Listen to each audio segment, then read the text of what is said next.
Okay, 2003, excuse me, multiple choice. I'll do the first 9 here. First one, they give you a function, find its derivative. So this is a chain rule. So y prime is going to be equal to, leave it alone inside the parentheses, subtract 1 from the exponent, and then take the derivative of the inside. That's a 3. Can't see that so well. 2x squared. And obviously I need to simplify that a little bit. It's a 3x squared. 3x squared. And when I simplify that, that is 6x squared times the quantity of x cubed plus 1, which is e. Number 2, integration. So the integral from 0 to 1 of e to the negative 4x dx, this is the e to the u, so let's see, I'll do it over here. U is going to be equal to negative 4x, du is going to equal to negative 4 dx, so du over negative 4 equals dx. And let me rewrite this integral, so it's negative 1/4 0 to 1 e to the u du, which is going to be, once I integrate, negative 1/4 e to the u, which is negative 4x, and integrate from 0 to 1. Alright, so negative 1/4, and we're going to do f of b minus f of a. That's a 4 there. So negative 1/4 e to the negative 4th minus, that's actually going to become a plus,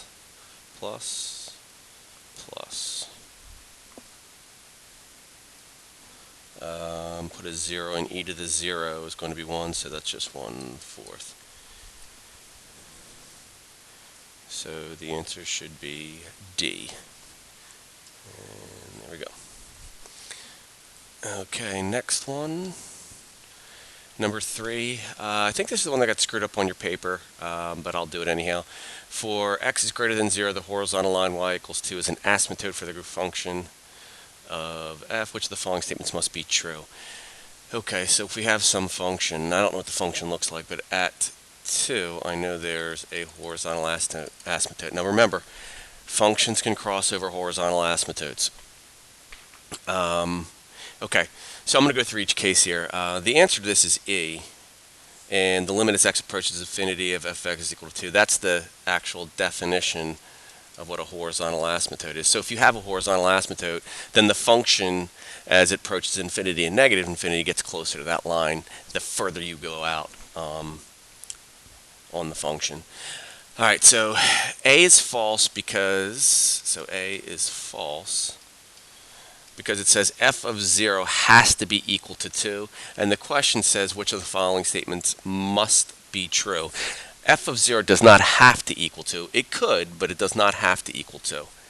And again, remember, if you're thinking like if I plug in 0 to the function and I get 2, it's on the horizontal asymptote. Functions can cross over the horizontal asymptote, so that could happen, but doesn't have to happen. Alright, for part B, f of x cannot equal 2. And yes, it can. Again, it's kind of the same reason for A, that the function can cross over this, so somewhere along on the function it could cross over that horizontal asymptote, so that one is also false. C, f of 2 is undefined. Well, that's basically saying if you go to 2, that the function's undefined there. It doesn't have to be.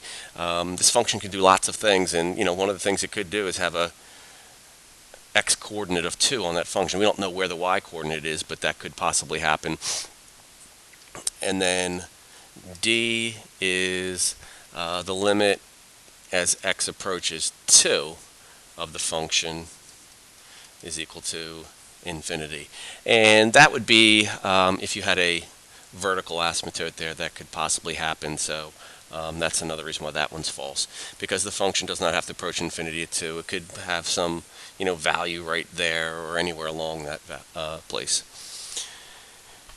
All right, so number 3 is a kind of difficult question to see why the other ones were false, but you certainly hopefully know that That's the definition of a horizontal asymptote. All right, number 4 is the derivative, so that's just a quotient rule. So low, the derivative of the top minus the top, the derivative of the bottom over the bottom squared. And if you go through and simplify that, and I'm not going to do that right now, I believe the answer is, let me flip my paper here. The answer should be D if you simplify that. But again, quotient rule, pretty basic problem. All right, number 5, again, integration.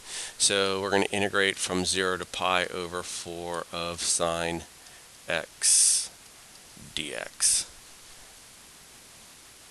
All right, so the integral of sine is going to be negative cosine. So it's going to be negative cosine x, integrate from 0 to pi over 4. So that's going to be negative cosine pi over 4 minus or plus positive cosine of 0. All right, so cosine of pi over 4 is root 2 over 2, so it's negative root 2 over 2, and the cosine of 0 is 1. And that answer is D.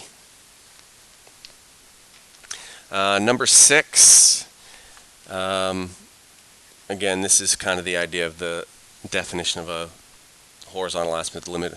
But if you're doing the limit as x approaches infinity, the highest power in the numerator, highest power in the denominator, if they're equal, that limit as x approaches infinity, and it has to be infinity, is the coefficients of those, so that should be C, which is 1/4. All right, 2 more, or actually 3 more. The graph of f prime, the derivative of f is shown. So this is a f prime function. And now they're asking you about the original function. All right, so let's go through case by case. So f is decreasing. So the original function is decreasing from -1 to 1. Well, this is the first derivative, so the first derivative is decreasing. So that just, basically what's going on here is if the first derivative is positive from -2 to 0, that means the function is increasing. And if it's negative from 0 to 2, that means the original function is decreasing. So the function is decreasing from -1 to 1 is going to be false. The function is increasing from -2 to 0, and that is going to be the one that is true. And the reason for that is because f prime is positive. Therefore, the function is increasing on that interval. All right. Okay, this is going to be U substitution integration again. So the integral of x squared cosine x cubed dx. So I'm going to make u equal to x cubed, du is equal to 3x squared dx. So du over 3 equals x squared dx. So my x squared dx is going to become du. So when I rewrite this, it's going to be the integral, there's going to be 1/3 cosine u du. So it's going to be 1/3. And again, the integral of cosine should be negative. It should be positive sign. Hold on 1 second here. Just thinking for a second. Yeah. Should be positive sign, so that's sine, and then u is x cubed, and then plus c. So that looks like answer B. Number 9, the derivative of this. So the derivative of ln is a u prime over u. So the derivative of that's going to be u is going to be, so f prime of x is going to be equal to a 1. The derivative of 4 is 0, so we'll ignore that part. And then an e to the negative 3x, its derivative is e to the u times u prime. So this is going to be a minus 3e to the negative 3x. So that's u prime over u, which is x, plus 4 plus e to the negative 3x. And I want to evaluate that at 0. So I'm going to do f prime of 0. So that's going to be 1 minus 3 e to the 0 over 0 plus 4 plus e to the 0. E to the 0 is 1, so this is going to be a negative 2, and that should be over 5. And hopefully that's a choice. It's A. Okay, so there's your first 9. 10 through 18 will be next.